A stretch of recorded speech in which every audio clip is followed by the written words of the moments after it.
The Paperback Princess by Robert Munsch. What a story. What a story. You are going to love this story if you don't already love it. It just speaks to so many things that we are sometimes concerned about. And even if you read it from the perspective of boy, girl, or in our case, girl, boy, because you can flip this story around, it doesn't matter.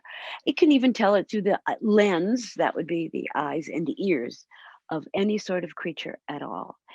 But the way that our author, Robert, he calls himself Bob, Munch wrote it, he speaks to the eyes of a female hero. So we're going to tell it that. You're probably wondering why I'm holding a bag. Well, I'm holding the bag because I decided today I'd like to show you how to create the perfect paper bag puppet, because there's ways to do it, right? There's, and any way's good. But if you want it to talk and look kind of authentic, like it's really talking, you just need to remember one thing. So I made a really fancy paper bag puppet, and he'll be starring in the show today, and actually kind of a minor role because we hardly ever see him. The characters we see most are just two. So, but I decided to make Prince Ronald out of a paper bag so you could see all the possibilities and all the really great things that would happen should you decide to take the time to do that. This is a bag, no big science here, right? It could even stand up by itself, and that's kind of cool if you're a puppet, but it would be standing on its head. So first thing we're going to do is decide if we're going to take this away. And I think for our story, we could almost leave it. Then what we could do is we could hang it up backstage, which is sometimes you can't see my stage, but sometime you will. Then I could just put my hand down, know the puppet was there, and pick it up. And that gives it an automatic hook. So we could use that, or we could get rid of it. But for today, we're going to keep it there just because. Now, this is upside down. We're going to put it right side up. This is the head, the face of our puppet. But imagine, if you will, with me, what happens. We put our hand inside, begin to do that very responsible thing like talk. So here's the only thing that is difficult about a paper bag puppet is it talks with the top of its head. Which could be kind of cool if you were talking with your brain all the time, but it's not how we talk. We talk down there. So we just have to kind of rethink and help this puppet become the best kind of puppet it could be. Number one, of course, it does have a nose, but we don't want words on that. So we're going to cover them up. And what can we do to make this look like the top and this look like the bottom? You got it. We need to put the bottom of the face under this. So what I'm going to do is take my friend, well, not yet quite my friend, and show you what I'm talking about. If we want the bottom of the puppet's face to be under the line, we draw a line there. Got it? Okay. Now what we do is I'm going to outline what I think could quite possibly be a lovely nose, just because we're not going to take time to do glue or anything. So that would be that. And then what would be up here? Lips. Just the top part, though. So if we put the top of the lip here, oh, you're saying I should do it in red? You know what? You're right. I brought a red marker. I don't know why I didn't use it. So I'll cover this one up, and I'll take out my red marker. So here she goes. Well, whatever. Right now, it's just a whatever. So if we put the lips here, the top of the lips, the two lips here, and however you do this is fine. You can just draw a straight line too, right? And then what are we going to do? Just to make it look like a full mouth, we're going to put that. Oh, it's only paper, right? This is a heavy paper, so it's giving me a break. We're going to draw it in. Got it? Am I in the way? Yeah, I am. Wow. Okay, here he goes. So that's the lips. Bottom lip, top lip. Now what happens is when it talks, it actually opens and closes its mouth. It doesn't have the whole mouth up here. So that is my paper bag lesson for the day. What can you do with paper? Ooh, so many things. Number one, you can recycle them. Always a good thing. Number two, you can take layers of paper, layers, and make it stick out, right? So I have a little model. Okay, excuse me. I'm going to put my dragon over here. Not the dragon we're going to use today, but I brought him along just to show you. See what happened? I took the bottom of this bag and I began to make stuff out of it. So this is without, and this is with a nose that sticks out. So why do we need a nose that sticks out? It's quite obvious. Mine does. If I sneeze, I know exactly where to find my nose, but if your nose sticks out, it makes it just a little bit more lifelike.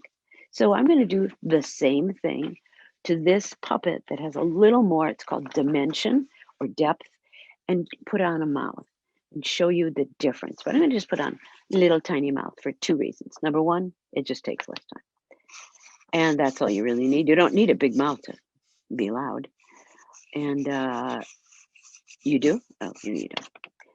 So here we go. Now, something else you can do that's fun. So now our friend here, and you can also take paper, cut it out, and glue it on. Now we get a little bit more realism. What if, you can't see me, can you? Too bad. What if we glue it on a couple of ears and some hair? Really good way to make hair is just get some Post-its, because it already has the glue on it, and just stick him on the top. He could be quite a magnificent character, but I think it's only right that we give him some eyes. So that's what I'm going to do while you are waiting anxiously for the Paperback Princess, written in 1980 and published in 1980 by Robert Munsch. Some other stuff you may know about him, another beautiful story about colors that, oh, we're going to do sometime, or maybe you could look it up before then, is Purple, Green, and Yellow. One of my friends said to me that was her favorite story. And I like when adults tell me they have favorite stories, because that means they're still reading the best books of all. Another one you might know from here, our author for today, who lives in Canada, by the way, is Love You Forever. What could be bad about that? I mean, the concept that you would love me forever is fantastic. You're probably wondering if I'm doing push-ups or side bends here, but I'm not. I was just getting a marker that was just a little bit brighter. So now our friend has this. Now I'm going to introduce the characters and the stories to you. I was gonna, and also wanted to show you these, just because. I was gonna give these to the princess to wear. You like them? Okay. These little tiny shoes were actually worn by a little tiny person when she was a little tiny. But I didn't know her then, because these little shoes, they were worn by my mommy when she was, I would imagine, she was a year and a half old. So she was born in 1917. So these shoes are over 100 years old. They're not terribly worn on the bottom, but I don't think she walked very much. So if I gave these, what would it do to our puppet? Oh, it would make it look even more realistic, because it has things on it that are real. So what do you need to have to make a paper bag puppet? Paper bag, a marker, the idea that when it talks, it's got the bottom of its mouth at the bottom of the folded bag, and the top. So I'm going to introduce you to Prince Ronald, because he has such a small part. And I want you to take careful note of how he looks. The part of the princess will be played by a different character than is in Robert Munsch's book, because he dedicated it to someone, and I'm going to dedicate our story to someone too. So he dedicated it, and when you read the book, I hope you do, it is about a little princess named Elizabeth. But I've renamed my character for today to a very noble princess, and her name is Amy. So this is for Princess Amy. This is her story. So now, you ready? I want to introduce you to Ronald. Chances are Yeah, I'm not going to make up your mind for you. You figure it out. So I got a package the other day and it had this great packing stuff in it. And I said, that looks to me like puppet hair. It's made out of paper, totally recyclable. What did I do to put it on? Little glue, and I stuck the puppet's head, or the paper bag, formerly now puppet, right inside the box. When I lifted him up, hair, put a little in the front, and now look what you can do with a little bit of paper that's glued, sticking out with a dimension. Our Prince Ronald has a nose that sticks out, ears that stick out. When you fold the arm, they look like they have the elbows. And look where his mouth is. He, of course, is dressed like a prince should be. And when I put my hand inside, give him his lines. Oh, do do. Thank you, Prince. You can see him talk just like he spoke before. Hmm. You know what, Prince? I made you look almost as big as me, except for the height part. So you're in the very first scene. Yes, you are. Thank you, Your Majesty, for appearing and showing off to my friends. Would you like to go back stage for your entry? I love an entry. Okay, Ronald. Prince Ronald. Now, the part of our princess is played by a puppet, and her name in our story is, as I said, Amy. But I don't want you to get scared now. Don't worry. To the best of my knowledge, to all my scientist friends, there's no such thing as a dragon. There's also a great book called There's No Such Thing as a Dragon, which disproves the whole theory. But as far as we know in the world of science, there is no such thing as a dragon. But they are such great characters that you can make them out of just anything. Initially, I thought I would bring a Lego dragon to our story. And he actually can, no, he doesn't. Thought he could open and close his mouth. And maybe that's why I didn't, because our dragon needs to open and close its mouth. It needs to blow out air, which of course is ignited with fire, as dragons do, but this is a gentle dragon, so we can take them apart in a second and rebuild them. They do a bunch of other things too.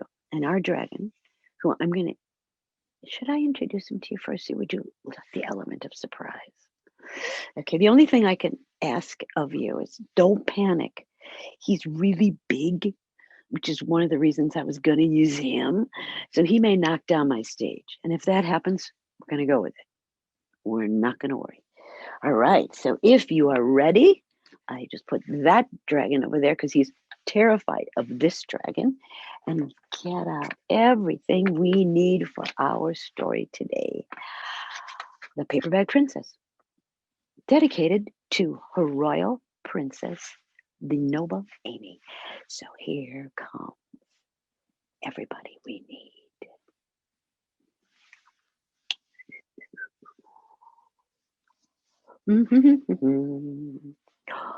The noble Princess Amy was a beautiful princess. She lived in a castle and had an expensive princess clothes. She was going to marry a prince named Ronald. Unfortunately, a dragon smashed her castle. Here it comes. Get ready. Don't be alarmed. A dragon, I told you it was big, smashed her castle, captured Ronald, and flew away with him. Oh no! And kept him locked in the castle. And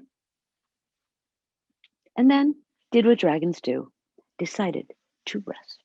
Now, in the meantime, the dragon not only smashed her castle, but he burned all of Princess Amy's clothes with his fiery breath. So she decided she was going to go and get her Ronald back. But our princess had nothing to wear, except she found an old paper bag. And she put it on. Not easy. When she put on the paper bag and she followed the dragon, It's not easy to put on a paper bag if you're a princess, who's used to having people dress her, mind you. So she called in her royal chambermaid, who, had already left because he was afraid of fire too. Can you hear that crackly noise? Still the fire. Can you smell it? Oh, it was scary, but nobody was hurt. And Amy, the princess, was able to go out into the forest. And it wasn't hard to find the dragon, you see, because he had left a trail of bones and burnt forests. When she got to the cave where the dragon lived, she knocked on the door. Can you help her out, please? That was a really good knock. Could you do it once again? I think the dragon is hard of hearing. Maybe the dragon is snooping. Let's try it. Maybe Amy could. The dragon did not come out. The dragon was out, actually. And do you know what he was doing? He was out burning down forests. When he came to see Princess Amy, he said, a princess. I love to eat princesses, but I've already eaten a whole castle today, so I'm not hungry. Could you come back tomorrow? And then he disappeared. And do you know what she did? She knocked again. Knock, knock, knock. The dragon stuck his nose out and said, well, a princess. I love to eat princess. I've already told you that, but I've already eaten a whole castle today, and I'm very busy. Slammed the door so fast, she almost got her nose stuck this time.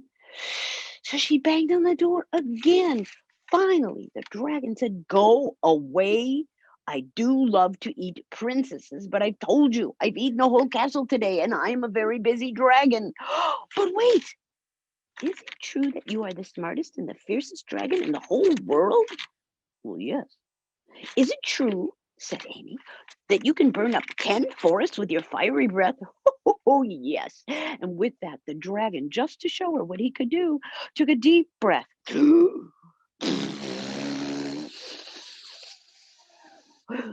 and burned up 50 forests.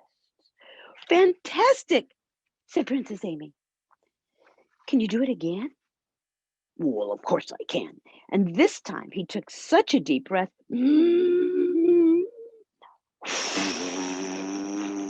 that he burned down 100 forests. Magnificent! He took another deep breath, but nothing came out. He didn't even have enough hot air to burn a marshmallow. Princess Amy said, is it true you can fly around the world in just 10 seconds? Well, yes. The dragon jumped up. Well, that was really good. Can you do it again? Fantastic. But by that time, the dragon was so tired that he fell sound asleep. Princess Amy carefully walked up to him and whispered in his ear, dragon, nothing. Dragon, nothing. Dragon, nothing. So Princess Amy carefully went inside the cave, and there was her Ronald. And when he saw her, what would you imagine Ronald would say?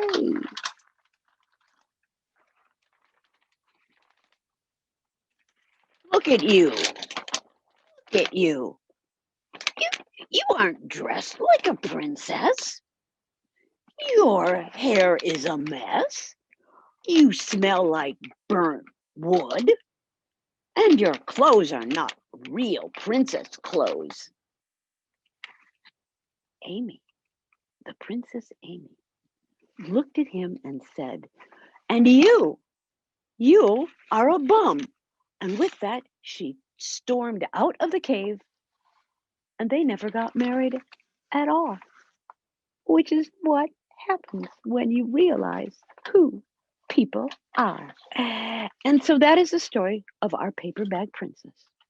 And Ronald, who she was supposed to marry, but did not, because as you can tell, clothes do not make the man. It's what's inside that counts. For all of us who care about who we are on the inside, for dragons that we can slay by being careful, a little bit of braggery doesn't get you. And also making sure that you know what it is you really want. For all of us and for this amazing author, Robert Munsch, may you read his books and may you love forever. And that, my friends, tale